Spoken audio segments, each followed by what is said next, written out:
Bom dia a todos, bom dia a todas. Sejam muito bem-vindos e bem-vindas a mais um ICL Mercado Investimentos. Bom dia para você que está nos assistindo pela TV UFMA e pela Pop TV em Sobradinho e Porto Alegre. Hoje, sexta-feira, dia aí de repercutir o IBCBR, que acabou também surpreendendo novamente, não tanto quanto os outros índices, mas também surpreendeu bastante. Mas a gente vai trazer também as nossas dívidas de ontem. Vamos falar do setor agro aí, como é que ficou o levantamento sistemático da produção agrícola e das áreas plantadas. E vamos falar aí sobre outros assuntos importantes, tipo o Brasil liderando o ranking de crescimento no G20. Mas antes de tudo isso, eu vou dar bom dia para o André. Bom dia, André, como você está? Bom dia, Débora, tudo bem com você? Bom dia, nossos telespectadores. Hoje é dia de falar do agro, de falar do levantamento sistemático agrícola, que teve queda, né? Quem diria, a gente vai explicar o porquê de tudo isso.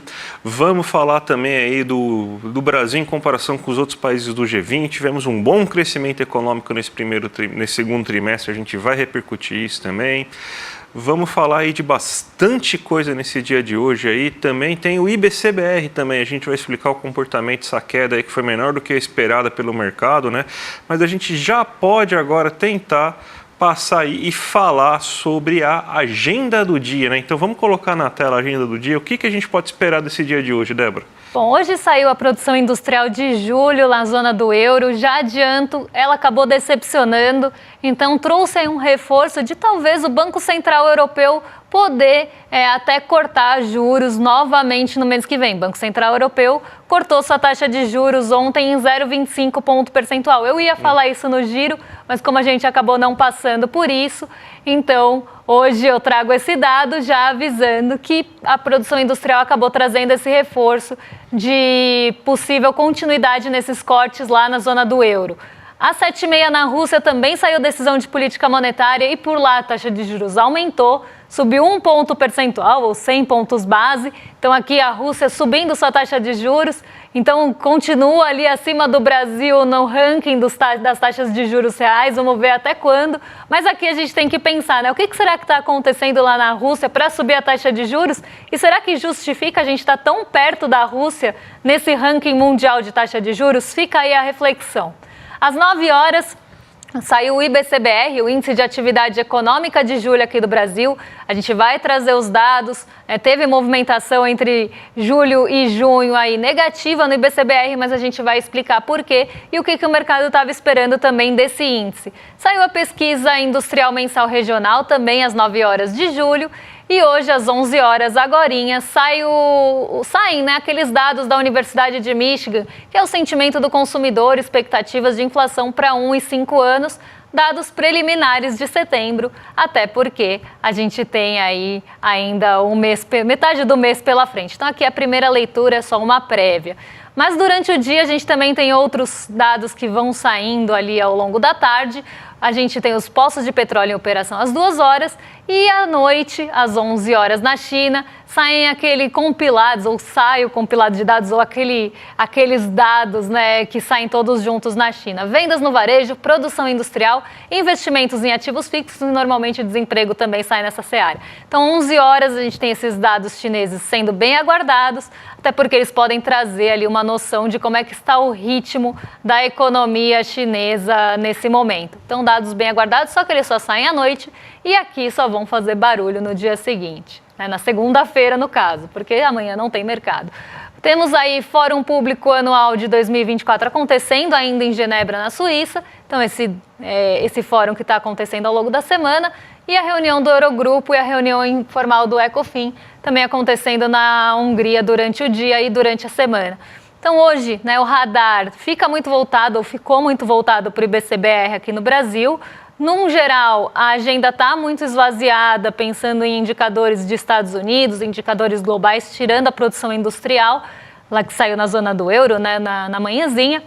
Então, hoje o mercado deve ficar aí repercutindo ainda a possibilidade de cortes de juros nos Estados Unidos, mas isso é assunto para daqui a pouquinho, porque a gente ainda vai falar de Ásia. Então vamos chamar agora o nosso giro de mercado com aquela notícia que a gente sugere todo dia aí, para você saber o que já aconteceu, o que pode acontecer, o que é previsto, todos os movimentos de mercado. Mas, Débora, O que está acontecendo na Ásia nessa manhã e quais são para a gente sextar, né? A Ásia já sextou, mas então como que foi esse sextar da Ásia aí esse dia? Bom, a Ásia sextou mista. De novo, parece que eu estou repetindo a mesma notícia todo dia, mas eu não estou. A Ásia realmente não seguiu uma direção única mais uma vez. Então, as bolsas seguiram ali em direções divergentes e por motivos também locais. Parte das bolsas também estão repercutindo ali o movimento dos Estados Unidos do dia anterior. Então, a gente teve um dia mais positivo em Nova York ontem. A Nasdaq subiu mais de 1%, ela está com um acumulado de quase 6% na semana. Então, esses movimentos positivos ou esses ventos positivos chegaram à Ásia de certa forma. Mas o que aconteceu, que ainda Nova York não tinha reagido e a Ásia reagiu primeiro dessa vez, foi uma matéria que saiu durante a madrugada do Wall Street Journal, falando que a possibilidade ou a magnitude de corte de juros nos Estados Unidos ainda está em aberto. Então, o Comitê de Mercado Aberto lá, que é o FONC, que seria o nosso Copom aqui, ainda não teria uma decisão ou uma unanimidade em relação ao corte de juros. Que eles ainda estão, há uma semana, né, um pouco menos de uma semana, eles ainda estão avaliando qual vai ser a magnitude desse corte. E depois que o Wall Street Journal publicou essa matéria, que foi realmente durante a madrugada, e por isso a Ásia acabou reagindo antes, a gente começou a ver uma movimentação nas expectativas para os juros futuros. Então, lá nos Estados Unidos, aquela probabilidade de corte de 0,5 ponto percentual, que já estava diminuindo ali ao longo da semana, voltou a aumentar, voltou a ganhar força. E isso acabou dando um fôlego também para as empresas de tecnologia na Ásia. Então, vou colocar aqui o Hang Seng para vocês. Já expliquei outros dias que o Hang Seng é uma bolsa intensiva em tecnologia e tem também setor imobiliário. Então, normalmente é um índice que reflete, né, esses cortes ou essas movimentações de juros de forma mais rápida, mas ele não estava reagindo a isso nesses últimos dias porque estava seguindo a esteira do movimento do Xangai Composto. Hoje ele conseguiu se descolar, não foi na mesma direção dos outros índices ali ligados às empresas chinesas e o Hang Seng subiu 0,75. Ponto até que eu queria ressaltar é que alguns analistas de mercado, alguns especialistas em mercado asiático começaram também a aventar a possibilidade de um potencial de valorização nos próximos 12 meses de praticamente ali 12% em algumas companhias chinesas que são negociadas no Hang Seng.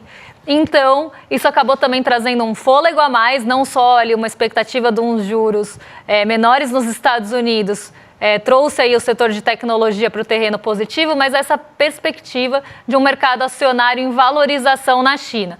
Isso acabou refletindo no Hang Seng, mas no Xangai Composto não, como a gente vai ver daqui a pouquinho.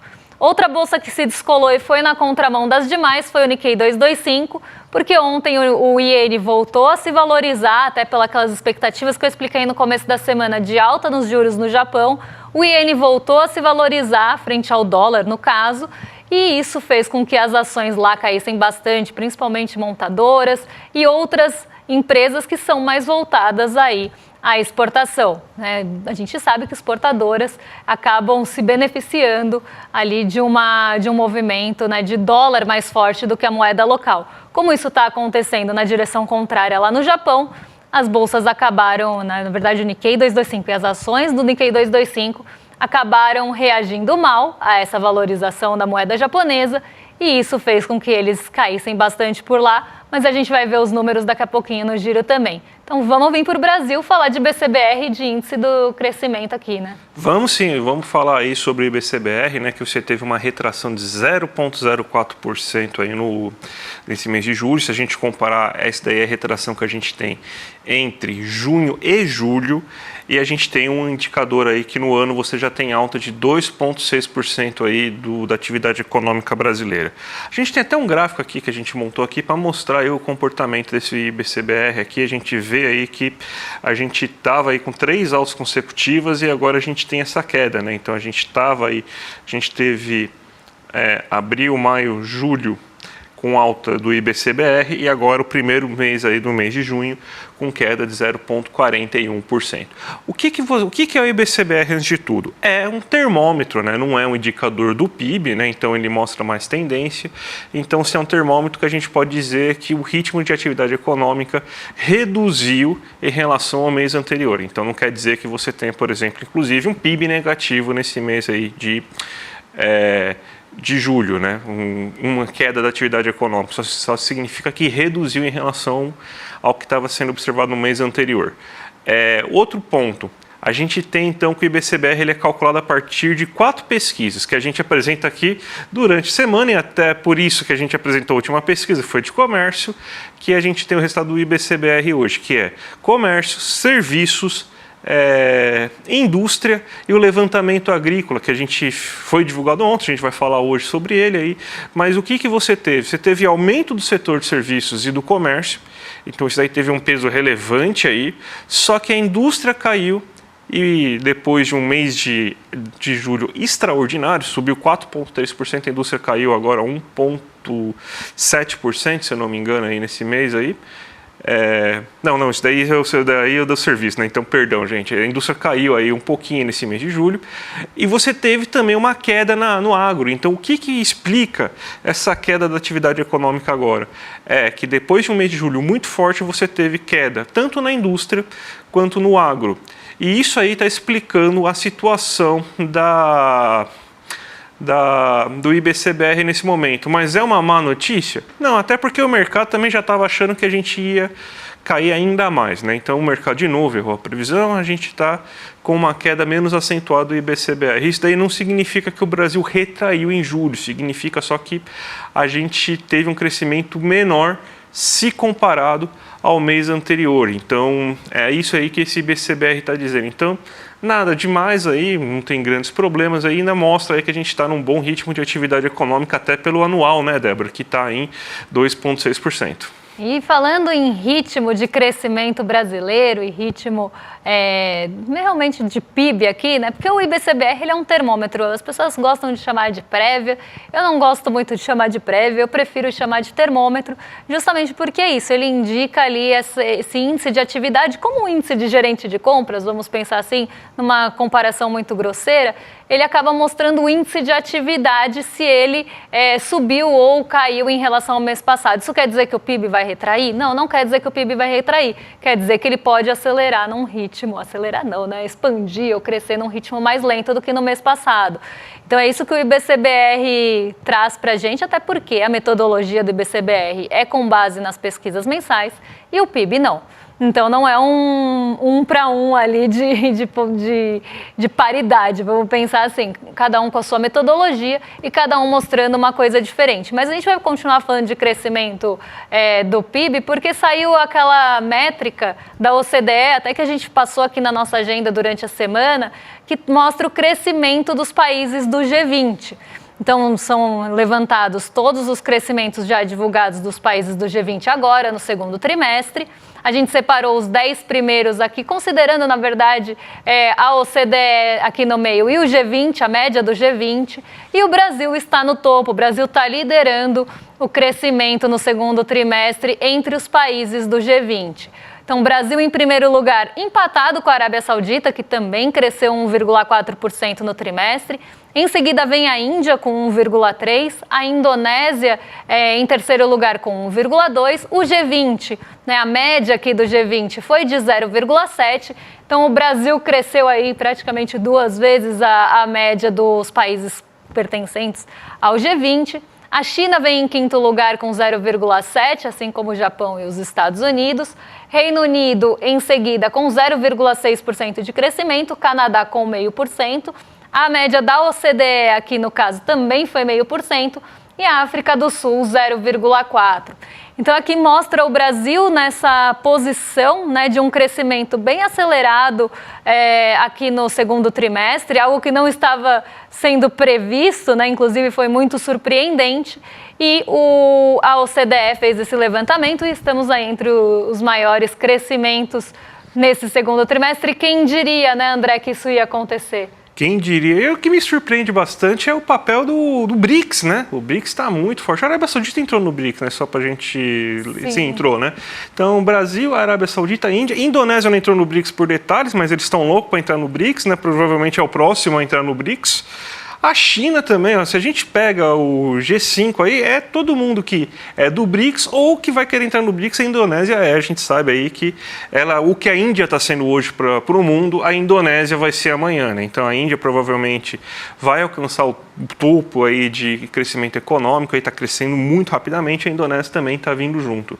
Então você vê aí que países que estão tomando aí algumas medidas menos ortodoxas, né, não quer dizer que sejam completamente heterodoxas, progressistas, mas medidas menos ortodoxas aí de economia, com um pouco mais de gasto público, planejamento estatal, mínimo que seja, né, que a gente tem o PAC, por exemplo, que ajuda bastante, né, não que seja a maravilha, assim, mas você vê que esses países eles estão conseguindo melhores resultados, né?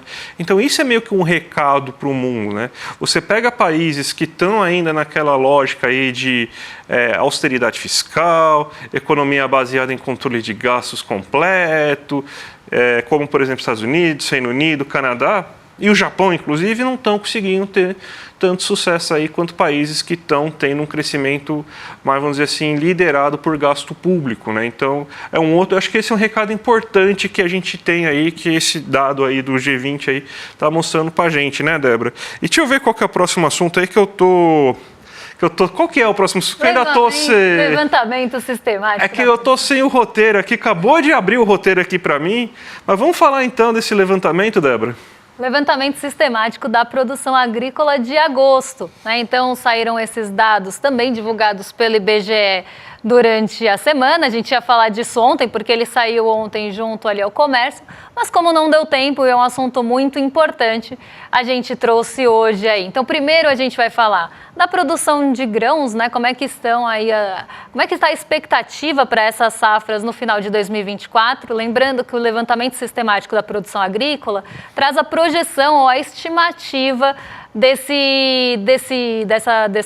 safras de grãos para o final do ano. E elas são revistas ao longo do ano, justamente porque pode mudar aí a sua projeção de colheita durante o ano. Então vamos ver como é que ficou o levantamento e a variação dessa projeção de produção agrícola para esse ano. A gente teve algumas mudanças importantes aqui, inclusive, de forma geral, essa produção agrícola recuou entre um mês e outro. Então, o arroz aqui, ele subiu 2,1%, então teve um aumento aí de projeção para a sua safra, mas o feijão, o milho de primeira e segunda safra aqui também caíram, então o feijão caiu 5,2%, aqui feijão de primeira safra, tá? Então a primeira safra do feijão seria 5,2% menor do que se esperava anteriormente para o ano de 2024. Milho de primeira e segunda safra aí também caindo em relação ao que se esperava antes para a colheita, né, e para a safra aí do ano em 17,1% e 9,4%, e a soja também cai 4,4%. Café arábica tem uma projeção aí aumentada em 6,5% e o trigo em 16,1%. E o feijão aqui de segunda safra crescendo 16%. E aqui a gente vê alguns traços já, né, principalmente quando a gente olha ali o levantamento mais completo do IBGE, que no geral recuou aí a projeção para a safra desse ano em 0,6%. Esse resultado, ou já os impactos das questões climáticas nas produções aí de grãos, né? Então, a gente já vê esse impacto acontecendo, não é a primeira vez que a produção agrícola é revista para trás, né, para baixo. Então, aqui a gente vê esses impactos cada vez maiores acontecendo aí na produção agrícola, e aqui como um resultado da própria exploração, que a gente sempre fala aqui de medidas e plantações e toda a produção agrícola que depreda o meio ambiente, e agora o próprio agro está colhendo isso de certa forma, né? Então é o que a gente sempre fala aqui. Quem poderia imaginar que queimar o país, né, que tratar ali as produções de forma realmente depredatória, ia causar isso no final da linha. O mais interessante na palavra, vamos falar triste, né? É que a gente vê aqui que a principal queda das produções são de milho e soja. E é justamente nas áreas que estão tendo a maior queimada aqui no Brasil. Justamente pelo fato aí de que você precisa de muita água, extensiva em água, principalmente a soja é muito extensiva em água, a sua produção. Os rios estão secando, inclusive, naquela região. Saiu matéria lá falando que, tirando na região norte, o local onde você tem a maior seca dos rios é justamente do lado dos plantios de soja da região. Então, você está tendo agora que foi tão extrativa, foi tão assim agressiva essa produção agrícola de soja e de milho, que agora o resultado é esse. Você meio que acabou com o ambiente daquele local. E só que você acha que isso vai fazer com que as pessoas mudem? A gente tem até o gráfico para mostrar aqui que não, eles estão apostando ainda mais. Se a gente pegar ano passado, mais ou menos, a gente tinha mais ou menos uma expectativa de que você estava com uns 24% aí de produção de milho e 46% de soja. A gente já está chegando quase em 49%, ou seja, quase metade do que a gente vai plantar no Brasil até o final desse ano vai ser soja. Então eles estão apostando ainda mais. E cada levantamento, nesse último levantamento de ontem, aumentou ainda mais a previsão da área plantada de soja. Então é isso que está acontecendo. Então parece que não aprenderam com os erros, parece que vão continuar apostando muito nisso, mesmo sendo a pior tipo de cultura agrícola possível, justamente pelo fato de destruir muito o ambiente em que ela está voltada pelo uso extensivo da água, pelas condições que você produz aquilo lá. A China não gosta de plantar soja, ela tem um monte de território, a China compra do Brasil por causa que ela vê que o custo de você, em água, que você gasta para plantar soja é muito extensivo, então eles preferem comprar de fora. Senão eles já estavam plantando soja, eles conseguem se virar, mas não, eles preferem comprar aqui do Brasil. Então esse aqui é um retrato bem óbvio do que assim, a gente está piorando, a gente está dobrando a aposta num modelo que não está dando certo. E ainda tem a cana-de-açúcar aqui, ó, que também está aumentando a quantidade aí de produção, para ver se a gente faz mais etanol para carro aí.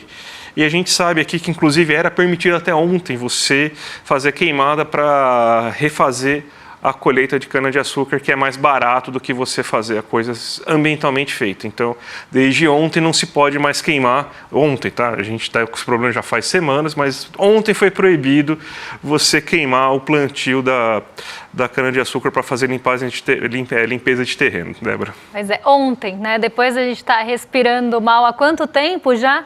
Ontem resolveram pensar nisso. Por que já não pensaram nisso antes? E aqui é aquela coisa que a gente sempre fala todo mês e que vem agravando também agora. Então, uma expansão da área plantada da soja, o milho ali praticamente, né, na mesma proporção, o trigo também, se a gente somar os três aí, a gente tem boa parte das nossas áreas plantadas. E aí quando vemos no outro gráfico, mas vai ter ali um aumento de projeção de colheita de arroz e de alguma safra do feijão, né? Então será que eles não estão expandindo as fronteiras? Não se iludam com o agro, tá? Porque é uma fronteira muito ali pequena, usada para arroz e feijão, e se caso a gente pensar em expandir essa área, é porque alguém está querendo ganhar com isso. Não é porque as pessoas estão pensando no seu prato de arroz e feijão. Lembrando aqui, eu sempre gosto de frisar isso, porque aí na audiência aqui no chat sempre aparece essa dúvida. Mas essa plantação não é para alimentar, do que a gente vai viver então? Aqui a gente vai viver de arroz e feijão daqui, de fato, arroz e feijão, basicamente, porque nem mesmo o café plantado aqui, que a gente vê 2,07%, fica muito aqui no Brasil. Né? A gente mostrou aqueles mapas de queimadas e ali de plantações no Brasil, a gente sabe que muito do café de qualidade também vai para fora. A produção de soja, que o André estava falando que a China não quer produzir, porque tem um custo ambiental alto, principalmente aí de água, e um custo ambiental mesmo, porque é uma cultura que acaba empobrecendo o solo, entre outros pontos aí. Né? Então, essa plantação de 49%, de quase 50% das nossas fronteiras agrícolas, vamos pensar assim, estão indo para a China para alimentar suínos. Não é para nenhum prato brasileiro, então não é para alimentar o nosso nosso povo ou não é para nenhuma dessas questões. Aqui é justamente para alimentar suínos na China. E arroz, feijão aqui a gente sabe, né? Para alimentar brasileiro, normalmente a gente está falando de agricultura familiar, não é do agronegócio, que normalmente também recebe a maior parte aí dos incentivos e do dinheiro, como já foi falado aqui muitas vezes. Um minutinho aí, Débora, vamos só bater o olho basicamente aí no que está acontecendo aí, porque a gente tem 1 minuto só para fazer a abertura de mercado. Tá todo mundo bem, né? Hoje a gente tem aí uma bolsa subindo, muito puxada pela recuperação do petróleo Brent, que vocês estão vendo na última linha. Petróleo Brent voltou a subir o preço, porque tem uma expectativa ali de furacão no Golfo do México, furacão Francine. Isso pode paralisar a produção ali de petróleo, então a produção regional do petróleo, e o petróleo voltou a avançar justamente por isso. Todos esses dias, né, a gente não viu a Petrobras acompanhando o movimento do petróleo. Hoje ela já volta ali a subir. E a gente tem outros pontos puxando o Ibovespa para cima, como os preços do minério de ferro, que subiram bastante durante a semana. Fizeram o setor de mineração e siderurgia também dar esse fôlego para a nossa Bolsa. A nossa Bolsa passou a semana entre perdas e ganhos, tá? Então subia num dia, realizava no outro, muito pela expectativa do corte de juros dos Estados Unidos.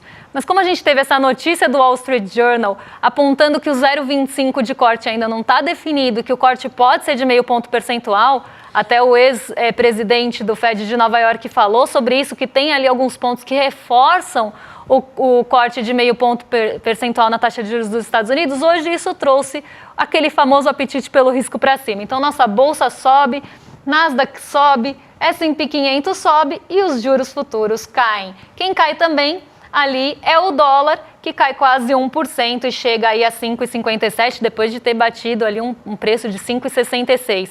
Então, a partir de agora, se a gente começar a ter expectativa de alta da nossa Selic, que também não está definida na sua magnitude, mas já está quase dado, né, pela pressão do mercado, que a Selic vai subir, e um corte mais agressivo, como tem crescido a probabilidade aí nos últimos dias nos Estados Unidos, isso pode fazer com que o dólar volte a arrefecer, que é justamente a pressão que o mercado estava fazendo com o mercado cambial até agora. Um dólar mais arrefecido vai ser justamente reflexo desses dois pontos. Mas até agora a pressão está vindo mais daqui do que de qualquer outro lugar. Débora, sextou, mas antes de sextar, gente, vamos chamar vocês para votar na galera da firma aqui no IBEST. O pessoal aqui da firma está concorrendo no IBEST, você sabe aí que o IBEST é o maior prêmio da internet brasileira, que tem desde de votação popular, mas também votação de especialistas. Em 2023 a gente já pegou 2 aí, a gente pegou o melhor canal de opinião e o Eduardo Moreira aí ganhou o prêmio de melhor influenciador de economia. A gente está concorrendo a 4 prêmios esse ano, então se a gente pegou 2 esse ano, a gente quer 4 agora, hein? Vamos lá. Vamos lá, canal de opinião para o ICL, notícias jornalistas para o ICL Notícias, influenciador de economia e negócio, Eduardo Moreira, e jornalista e influenciador, o nosso César Caleron. Então, gente, 4 votos aí para vocês darem hoje aí. Clica aqui no link cl.com.br/best, ou acessa o QR Code, está desse lado aqui, né, gente? Foi mal aí, que geralmente eu aponto para baixo, mas está desse lado aqui, ó. Vamos lá, clica aqui no link, clica aqui no QR Code e vota na galera da firma, porque você sabe que eles merecem muito. Aqui no ICL é assim, a gente tem uma meta e a gente vai e dobra a meta, porque se foram 2 prêmios no ano passado, agora a gente vai ganhar 4 prêmios. E agora, a partir de então, vocês ficam com o Rolê ICL, com a Roberta e o Guga Noblar, excelente companhia, e a gente volta na segunda-feira para trazer as expectativas do mercado para a Bolsa e para os nossos indicadores macroeconômicos. Dessa vez a gente não vai deixar o termômetro da Bolsa envelhecer e passa para vocês o que está sendo esperado. Então, um beijão e até lá. Até mais, gente. Tchau, tchau. Se liga no que eu vou falar para vocês e tenta entender como isso é chocante e um perigo que a gente nunca viu acontecer desse tamanho aqui no nosso país. Só no ano passado, os brasileiros mais pobres gastaram com apostas mais do que eles gastam com itens de alimentação essenciais, como, por exemplo, arroz. Isso mesmo. O brasileiro gastou mais com apostas do que o país inteiro gastou comprando itens de necessidade fundamental ao longo do ano passado. Isso porque uma doença chamada Bets tomou conta do país de uma forma como nenhum outro país do mundo viu até hoje. Só que ninguém pode falar disso, porque os principais canais de televisão, os principais jornais, os principais influenciadores, eles são literalmente comprados por essas bets, com patrocínios milionários que fazem que eles convidem as pessoas em vez de alertar dos riscos desse problema. O ICL mais uma vez resolveu enfrentar o que ninguém enfrenta. E no dia 19 de setembro, às 8 horas da noite, a gente vai lançar o documentário Bets, o jogo sujo que ninguém comenta. E quer convidar vocês para participar desse lançamento. E aí, no dia 19 de setembro, a gente vai estar junto, mostrando o que ninguém mostra.